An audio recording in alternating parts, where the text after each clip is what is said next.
Congress party, Telangana Congress పార్టీలో చాలా గందరగోళం నడుస్తున్నట్టు. ఓ 10 మంది ఎమ్మెల్యేలు విడిగా మీటింగులు పెట్టారని 2 రోజుల నుంచి గందరగోళం నడిచింది. సరే, దీపాదాస్ మున్షి ఇన్ఛార్జ్ ఎవరైతే ఉన్నారో తెలంగాణ కాంగ్రెస్ ఇన్ఛార్జ్ ఆవిడని ఇవాళ అందులో కొంతమంది కలుస్తున్నట్టున్నారు. ఆ కలిసిన తర్వాత వీళ్ళ అభిప్రాయాలు ఏంటనేది చెప్తారు ఆవిడకి. సో తర్వాత ఏం జరుగుతుంది ఏంటి, దీంట్లో రకరకాల మార్పులు ఏం జరుగుతాయి అనేది చూడాలి. సో వీటి గురించి మాట్లాడుకునే ముందు this is Durga Sriram political analyst. మన ఛానల్ వేదాంత ఛానల్ సబ్స్క్రైబ్ చేసుకోండి. వేదాంత ఛానల్లో పొలిటికల్ రివ్యూలు మాత్రమే కాకుండా అలాగే ఆధ్యాత్మిక భక్తి సంబంధమైన అంశాలు, క్రికెట్ రివ్యూలు, సినిమా రివ్యూలు అన్నీ వస్తుంటాయి. కాబట్టి వేదాంత ఛానల్ సబ్స్క్రైబ్ చేసుకోండి. లేదు మాకు పొలిటికల్ అంశాలు మాత్రమే ఇంట్రెస్ట్ ఉందంటే పొలిటికల్ వేదాంత ఛానల్ ఉంది, అది కూడా సబ్స్క్రైబ్ చేసుకోండి. At the same time bell icon నొక్కండి. బెల్ ఐకాన్ నొక్కితే మీకు ఎప్పటికప్పుడు వీడియోలు అప్లోడ్ అవ్వగానే మీకు మెసేజ్ వస్తుంటుంది. Thank you very much. Congress పార్టీలో సహజమైన పరిణామం. ఎందుకంటే ఎవరో కూడా పదవులు లేకుండా ఖాళీ కూర్చుంటే అసలు వీళ్ళకి తోచదు, ఏదో గందరగోళం చేస్తుండాలి. అప్పటికే ఒక 6 నెలలు వెయిట్ చేశారు, ఏమన్నా మనకి వేరే పదవులు ఇస్తారా, కార్పొరేషన్ పదవులు ఇస్తారా అని. అలాంటివన్నీ ఏం చేసే ప్రయత్నాలు కనపట్లేదు తెలంగాణ కాంగ్రెస్లో. ఏదో రేవంత్ రెడ్డి గారు ఇంకో 10 మంది మినిస్టర్లు తప్ప, ఏదో కొద్దిమంది మినిస్టర్లు ఉన్నారు, వాళ్ళు తప్ప మిగతా వాళ్ళు ఎవరికి పదవులు పాడు ఏమీ లేవు. అందరు ఖాళీ కూర్చోవాల్సి వస్తుంది. అందరూ బోడంత ఖర్చు పెట్టేసి ఉన్నారు, మళ్ళీ ఏమీ వెనక్కి రావట్లేదు. ఇదంతా ఇక చూస్తున్నారు 6 నెలలు చూశారు, ఊపి పెట్టారు, లాభం లేదనుకున్నారు.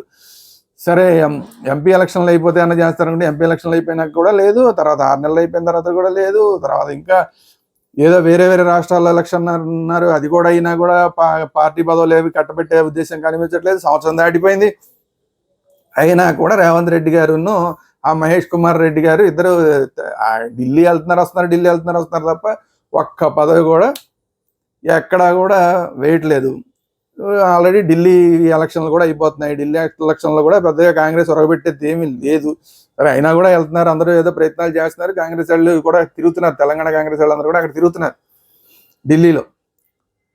అయినా కూడా అక్కడ ఏం ప్రయోజనం ఉండదు ఢిల్లీలో, ఆ విషయం అందరికీ తెలిసిందే. సరే, ఇంత జరుగుతున్నా కూడా ఇన్నాళ్ళు అయిపోయినా కూడా పార్టీలో ఎటువంటి పదవులు రాని వాళ్ళందరూ ఇప్పుడు చాలా అసహనంగా ఉన్నారు. తర్వాత ఎమ్మెల్యేల మీద ప్రెషర్ పెరిగిపోతుంది. వాళ్ళ అనుచరులకి ఏ పోస్టులు రావట్లేదు, వీళ్ళకి అదనంగా పోస్టులు ఏవి రావట్లేదు, వీళ్ళ పనులోటి జరగట్లేదు అనేది ముందు మెయిన్గా విషయం. ఏంటంటే వీళ్ళకి పనులు జరగట్లేదు. రెండోది, వీళ్ళకి తెలియకుండా కొన్ని పనులు జరుగుతున్నాయి. ఆయన ఒక మినిస్టర్ గారు ఉన్నారు, ఆ మినిస్టర్ గారు నా వెనకాలే మొత్తం అంతా ఉన్నారు, ఖమ్మం జిల్లా అంతా నా చేతుల్లో ఉందని చెప్పుకుంటాడు పొంగిలేటి గారు. ఆయన వీళ్ళకి చెప్పకుండా వీళ్ళ నియోజకవర్గాల్లో కొన్ని పనులు చేసేస్తున్నాడంట. ఆయన డిపార్ట్మెంట్కి సంబంధించిన పనులు అసలు కనీసం లోకల్గా ఉన్న ఎమ్మెల్యేలకి తెలియకుండానే చేసేస్తున్నాడు, వీళ్ళకి ఇన్ఫర్మేషన్ లేకుండా. అది ఇంకా మండింది వీళ్ళకి. సో యాతావాత అందరూ కలిసి ఒక 10 మంది ఎమ్మెల్యేలు రహస్యంగా మీటింగ్ పెట్టారు. ఒక 10 మంది ఎమ్మెల్యేలు మీటింగ్ పెట్టారంటే ఎంత డేంజర్ అనేది తెలంగాణ కాంగ్రెస్ నాయకులకు అందరికీ తెలుసు. ఎందుకంటే ఆ బీఆర్ఎస్ నుంచి వచ్చిన కొంతమందిని పక్కన పెడితే అసలు పెద్దగా మెజారిటీ ఉన్న గవర్నమెంట్ ఏం కాదు ఇది. ఆ తెలంగాణ బీఆర్ఎస్ పార్టీ నుంచి వచ్చిన ఎమ్మెల్యేలు కూడా చాలా అసంతృప్తితో ఉన్నారు. ఇక్కడికి వచ్చిన తర్వాత కూడా వాళ్ళకి ఒరిగింది ఏమి లేదు ఇందులోకి వచ్చిన. సో వాళ్ళలో కొంతమంది మళ్ళీ వెనక్కి వెళ్ళిపోయే ప్రయత్నాలు చేస్తున్నారు. అవన్నీ ఉండగా ఇప్పుడు 10 మంది ఎమ్మెల్యేలు అసలు వేరేగా మీటింగ్ పెట్టి రహస్య సమావేశం పెట్టారు. సరే, మంత్రి గారి మీద, పొంగులేటి గారి మీద అంటున్నారు, కానీ పైకి చెప్తున్నది పొంగులేటి గారి మీద అయినా కూడా ఓవరాల్గా ఒక డేంజర్ సిగ్నల్ పంపించడం అనేది వీళ్ళ ఉద్దేశంగా క్లియర్గా కనబడుతుంది. సరే, తర్వాత అంతా కూడా కొంతమంది సర్దుకున్నారు, మేము వెళ్ళలేదు, వెళ్ళిన వాళ్ళు కూడా మేము వెళ్ళలేదు అంటున్నారు కొంతమంది ఏమో ఆ రోజు మీటింగ్కి వెళ్ళి మర్నాటికల్లా ఢిల్లీలో కనబడి ఢిల్లీ నుంచి వీడియోలు పెట్టి మాకేం సంబంధం లేదు, నేను ఢిల్లీలో ఉన్నాను ఒకళ్ళు ఇంకో రకరకాలుగా చేస్తున్నారు. ఇలాంటివన్నీ కూడా మన సినిమా ఇండస్ట్రీలో కూడా చూస్తూ ఉంటాం. డ్రగ్స్ కేసులో దొరికిపోయిన హేమ అలాగే వీడియో ఒకటి పెట్టింది కదా, నేను అక్కడ లేను, నేను బెంగళూరులో లేను, నేను హైదరాబాద్లో ఉన్నాను లేదు. ఇలాంటి టెక్నికల్ అన్నీ ఉపయోగిస్తున్నారు కొంతమంది ఎమ్మెల్యేలు, తెలంగాణ కాంగ్రెస్ ఎమ్మెల్యేలు. సో ఇవన్నీ కూడా ఎట్లా ఉన్నాయి కూడా రహస్య సమావేశం జరిగిన మాట వాస్తవం. అందులో 10 మంది కావాలి, 9 మంది, 8 మంది, 11 మంది, 12 మంది మొత్తాన్ని పార్టిసిపేట్ చేసిన మాట వాస్తవం. వీళ్ళందరూ కూడా చాలా సీరియస్గా ఉన్నమాట వాస్తవం. దీన్ని కనుక అడ్రస్ చేయకపోతే ఇలా ఇంకొక 10 మంది మళ్ళీ నెక్స్ట్ మీటింగ్ పెడితే కనుక, వీళ్ళు కాకుండా ఇంకో 10 మంది కనుక మీటింగ్ పెడితే కనుక డేంజర్లోకి వెళ్ళిపోతుంది, తెలంగాణ గవర్నమెంటే డేంజర్లోకి వెళ్ళిపోతుంది అన్నమాట వాస్తవం.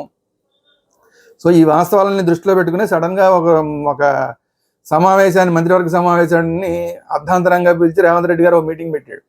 అరే మంత్రివర్గ సమావేశం ఏదో మిగతా వాళ్ళందరితో ఏదో రాష్ట్రం గురించి, రాష్ట్రం అభివృద్ధి గురించి ఏవో మాట్లాడుకోవడానికి అన్నట్లాగా చెప్పారు. కానీ అక్కడ అధికారులు ఎవరిని రావద్దన్నారు. అధికారులు ఎవరిని మంత్రివర్గ సమావేశాన్ని రావద్దన్నారంటే టోటల్గా పార్టీ గురించి మాట్లాడుకుంటున్నారు. అది అంత ముందు రోజే జరిగింది ఈ మీటింగ్. సో ఆ మీటింగ్ గురించి మాట్లాడుకోవడానికి ఏంటి, ఎంత డేంజర్ ఉంది ఏంటి, దీన్ని ఎలా కంట్రోల్ చేయాలి, పొంగులేటి ఆయన శ్రీనివాసరెడ్డి గారు ఎలా కంట్రోల్లో ఉండాలి, లేదంటే మిగతా వాళ్ళందరినీ, ఆ వెళ్ళిన వాళ్ళందరినీ ఎవరెవరు మాట్లాడి వాళ్ళందరినీ దారిలోకి తేవాలి, ఏ మంత్రులకు అనుయాయులు వాళ్ళందరూ, ఏ మంత్రులు చెప్తే ఎవరు వింటారు, ఇలాంటివన్నీ మాట్లాడుకోవడం కోసం రహస్యంగా కాదు, అర్ధాంతరంగా మంత్రివర్గ సమావేశాన్ని రేవంత్ రెడ్డి గారు పెట్టి సమీక్షించడం జరిగింది. ఆ సమీక్ష సమావేశం జరిగిన తర్వాత ఎప్పుడు నెమ్మది ఒక్కొక్కళ్ళు బయటకు వచ్చి కొంతమంది మేము వెళ్ళలేదని మాట్లాడుతున్నారు. కానీ ఆల్రెడీ డేంజర్ బెల్ మోగేసింది తెలంగాణ కాంగ్రెస్లో అనేది మాత్రం వాస్తవం.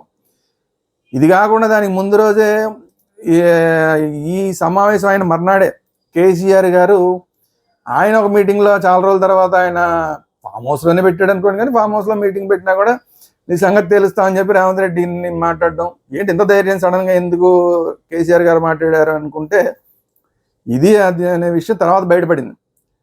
సో దీంట్లో అసలు బీఆర్ఎస్ పాత్ర ఏంటి, ఈ ఎమ్మెల్యేల ఈ మీటింగ్లో బీఆర్ఎస్ పాత్ర ఏంటి, నిజంగా బీఆర్ఎస్ పాత్ర ఏమైనా ఉందా? ఎందుకంటే బీజేపీ వాళ్ళు ఆల్రెడీ చెప్పేశారు మాకేమీ ఇందులో సంబంధం లేదబ్బాయి, మేము ఇప్పుడెప్పుడే గవర్నమెంట్ని పడగొట్టాలనే ఉద్దేశం మాకేమీ లేదు, మేము నెక్స్ట్ గవర్నమెంట్లోకి వద్దాం అనుకుంటున్నాం, ఇంకా వ్యతిరేకత పూర్తిగా పెరగలేదు రేవంత్ రెడ్డి గారి మీద, పూర్తిగా వ్యతిరేకత పెరిగిన తర్వాత నెక్స్ట్ గవర్నమెంట్ మాదే, అలాగో బీఆర్ఎస్ ఆల్రెడీ పోయింది, బీఆర్ఎస్ ఇంకో 3-4 ఏళ్ళలో పూర్తిగా చచ్చిపోద్ది, ఈ రాబోయే 3 ఏళ్ళలో పూర్తిగా చచ్చిపోతుంది, ఈలోపు రేవంత్ రెడ్డి గారి మీద కూడా పూర్తిగా వ్యతిరేకత వస్తుంది, అప్పుడు మాదే రాబోయే గవర్నమెంట్ అని వాళ్ళు కాన్ఫిడెన్స్లో ఉన్నారు. అందువల్ల ప్రజల్లో వ్యతిరేకత పెరిగేయడానికి ఇంక మేము వెయిట్ చేస్తాం అని ఓపెన్గా చెప్పారు. కిషన్ రెడ్డి గారు ఏం దాచుకోవాలా. సో మా ప్లాన్ ఆఫ్ యాక్షన్ ఇది, నెక్స్ట్ గవర్నమెంట్ మేము తెచ్చుకోవడానికి ప్రయత్నం చేస్తున్నాం తప్ప ఇప్పుడు ఇలాంటి ప్రయత్నాలు అయితే మేము చేయట్లేదు, మాకు సంబంధం లేదని చెప్పారు. సో ఇలాంటి టైంలో ఇప్పుడు బీఆర్ఎస్ పాత్ర ఏంటి, బీఆర్ఎస్ పాత్ర కనుక నిజంగా ఉంటే ఆల్రెడీ కొంతమంది బీఆర్ఎస్ ఎమ్మెల్యే వెనక్కి వెళ్ళిపోయాలని ప్రయత్నం చేస్తారనుకున్న టైంలో కాంగ్రెస్ పార్టీలో కూడా ముసలం పుట్టించే ప్రయత్నాలు కనుక ఒకవేళ బీఆర్ఎస్ పార్టీ ప్రోద్బలంతో కనుక జరిగి ఉంటే అది ఇంకా డేంజర్ తెలంగాణ కాంగ్రెస్కి, తెలంగాణ కాంగ్రెస్ రేవంత్ రెడ్డి గారి ప్రభుత్వానికి ఇంకా డేంజర్. సో వీటన్నిటి మీద సమీక్ష చేసుకుని రాబోయే రోజుల్లో మామూలుగానే కాంగ్రెస్లో ఉన్న ఈ వెన్నుపోట్లు పొడిచే రాజకీయాలు ఏవైతే ఉంటారో వాటిని కంట్రోల్ చేసుకోగలుగుతారా, ఈ 10 మందికి ఇంకో 10 మంది తోడవకుండా జాగ్రత్త పడగలుగుతారా, రేవంత్ రెడ్డి గారు పూర్తి కాలం ముఖ్యమంత్రిగా పనిచేయగలుగుతారా లేదా అనేది రాబోయే రోజులు చూడాలి. చూద్దాం ఏం జరుగుతుందో. ఇది ఈరోజు వీడియో. ఈ వీడియో కనుక మీకు నచ్చినట్లయితే లైక్ చేయండి, మీ అభిప్రాయాలు ఏంటనే కామెంట్ చేయండి. అట్ ది సేమ్ టైం ఈ వీడియో అందరికీ షేర్ చేయండి. అట్ ది సేమ్ టైం మన ఛానల్స్ వేదాంత ఛానల్, పొలిటికల్ వేదాంత ఛానల్ 2 కూడా సబ్స్క్రైబ్ చేసుకోండి అండ్ బెల్ ఐకాన్ నొక్కండి. Thank you very much.